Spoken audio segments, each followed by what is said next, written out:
امروز به شما عزیزان قدر امکان انشاءالله از سخنهای الله سبحانه و تعالی از پیغمبری بزرگوار محمد صلی الله علیه و سلم انشاءالله خدا خواهد به سهم شما عزیزان میرسد. استاد شوپر هستیم ولی چیک هستیم سوداگر هستیم خدا خواهد ادوکاتیم پروکرور می ندارد بنده باید مسلمان شاه می گدای می چی باشد فرض کنونی بس یاد کنیم الله. بعضی جوانان گرمدیان ناخلف به ادب در اسلام به تمیز دعا نمیکنن. دعا را ببینی خدا را بر باشم جنت نمیده خاکسار میشه خاک میشه خاکی پای مردم میشه. پیامبر صلی الله علیه و سلم خاکی پای ما обуна шуданро фаромӯш накунед.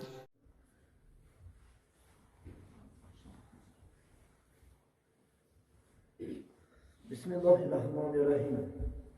الحمد لله الذي بعث الانبیاء والرسل للهدایة العباد وافضل السلام واتم السلام على رسوله محمد خاتم الانبیاء والمرسلین حب القلوب وشفائها محمد المصطفى صلى الله عليه وسلم وعلى آله وأصحابه وأزواجه وذرياته وبارك وسلم عليه. أما بعد السلام عليكم ورحمة الله وبركاته. السلام عليكم برادران أهل الإسلام. اولا حمد و سلام بر خداوند را بعد از آن درودی بیادت بر محمد مصطفی صلی الله علیه و سلم را بعد از آن رحمت خداوندی به پایان باد بر امامان خصوصا امام اعظم صوفی و کوفی و رحمت الله علیه. محترم جماعت به خدا شکر بیادت الله سبحانه و تعالی فرصت داد نصیحت داد خاطر جمع امروز به شما عزیزان قدر امکان انشاءالله از سخنهای الله سبحانه و تعالی از پیغمبری بزرگوار محمد صلی الله علیه و سلم انشاءالله خدا خواهد به سهم شما عزیزان میرسانیم.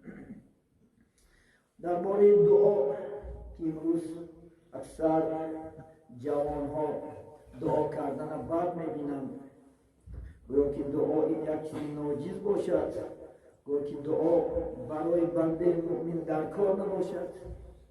من دو حدیث و یک شعری که مالک دینار درباره دعا گفتگی است و سهم شما میرسانیم و بعد موضوع اصلی خدا خواهد میگردیم. مالک دینار که الحمدلله دوستان خدا گذشته است در تاریخ میگد چون این فرمود آن مالک دینار به سوی سالکان جمع اخیار. این مالک دینار میگه برای دوستاش میگه چیکار کرد؟ فرمود گفت که به اهلی که در بعض کتبش حق بفرمود به اهل ابن آدم کردم جود. وقتی که میگه من قرآن میخونم قرآن نظر انداختم که الله سبحانه و تعالی یعنی برای بنده هاش خدا خواهد چی؟ انشاءالله جود انشاءالله خدا خواهد احسان و یعنی که مقصدهایی که حاصل میشود این بنده بسوی الله سبحانه و تعالی میگه چیکار کرده که فرمودگی است که در بعد کتبش عقدی فرمود که به اهل ابن آدم کردم جود چنان فرمه که دادم به آدم به جبریل و میکائیل هم ندادم. عزیزان من چنان میگم من جود و سخاوت کردیم که حتی جبرائیل که فرشته درگاه مقرب است و میکائیل هم میگه این فضیلت ندادم، میگه که فرزندی من آدم دادم. یکی آن فذکرونی اذکرکم یکی آن میگد فذکرونی اذکرکم فزایم نور دلها چون انجام. یکیش میگد فرمودون که فذکرونی من از ذکر کنه دائم من خدا میگه یاد کنید دائم انشاءالله در یاد من باشید داییم خدا قرآن میگه سوره بقره اعوذ بالله من الشیطان الرجیم فاذکرونی اذکرکم بس من یاد کنه منم شما را یاد میکنم.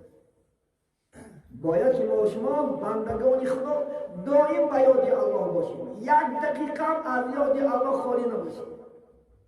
یک دقیقه چی در کجای میگردیم، چی با کدام کاری که کدام متخصص هستیمی، چی هستیمی، یاد الله غافل نباشیم.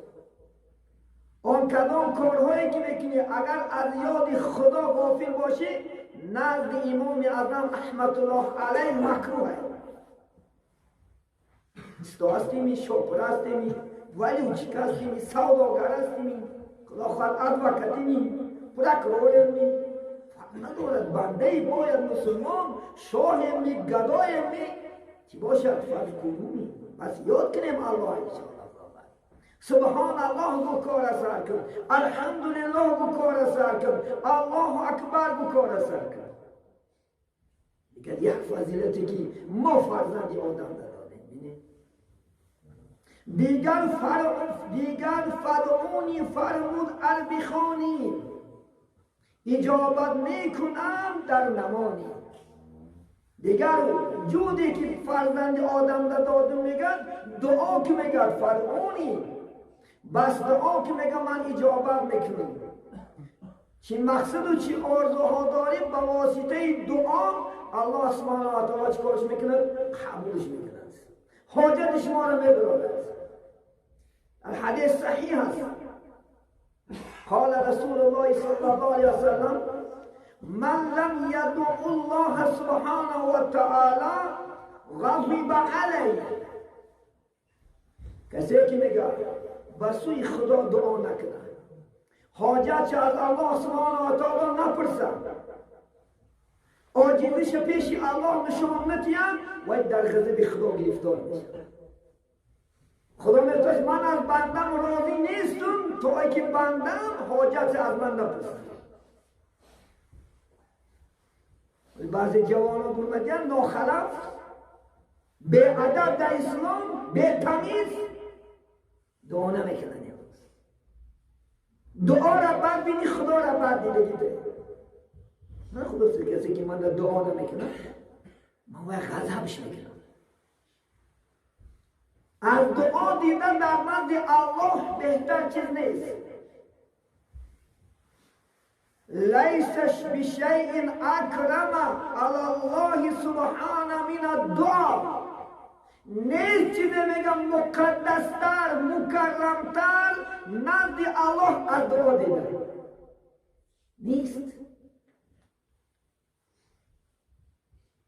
خدا خدا جمعه خدا فرصتیت نمورد انشاءالله برای دعا و شما عزیزان هم صحبت نشم. برای می خدا خواهد دعا معناش عاجزی است. ما عاجزیم، ما ضعیفیم پیش الله سبحانه و تعالی. هر لحظه انشاءالله خدا خواهد باید در دعا باشیم. اگر دعا نکنی الله اجابتش نمیکند. الله سبحانه و تعالی بر غضبش گرفتار میکند. از الله ترس. کسی را الله بر غضبش گرفتار میکند، کسی را که الله دعا ده اجابت نمیکند انشاءالله خدا خواهد دعا نمیکنی اجابت بندم نبود چی در کنی. بنابراین دائم خدا خواهد انشاءالله در دعا باش. دائم بسوی الله سبحانه و تعالی حاجت تپرس. خدا چندین جای قرآن میگه دعا کن، دعا دعا دعا. دعا مخ عبادت، دعا مغز عبادت است. نماز میخونی دعا کنی مغز شیرینی خدا خواهد عبادت بشه. شیرینی عبادت در میکنی انشاءالله خدا خواهد. برامین منمانی نکن، کبر نکن، فخر نکن. این عبادت فخر نیست. او شیطان هم 600,000 سال طاعت عبادت کرد، فخر کرد، کلونگری کرد، منمانی کرد، خدا دوزخیش کرد. ای بخی طاعت عبادت بود. اگر خودم در دلت کبر باشه و منمانی باشه و کروتای باشه خدا خواهد پیش خدا هیچی نیست. اگر با منمانی 100 سال خدا عمرت نماز کن هیچی فایدهش نیست. من کان فی قلبه ذره من الکبر لا یدخل الجنه. حدیث صحیح. کسی که در قلب ذره واری اگر کبر داشته باشه، ولی اون 100 گرم و 50 گرم و 10 گرم نه کبر، ذره واری باشم جنت نمیره، خاکسار میشه، خاک میشه، خاکی پای مردم میشه. پیامبر صلی الله علیه و سلم خاکی پای ما شما بود. پیغمبرش فخر نمیکرد، خدا در دو دنیا گناهش گذاشته بود.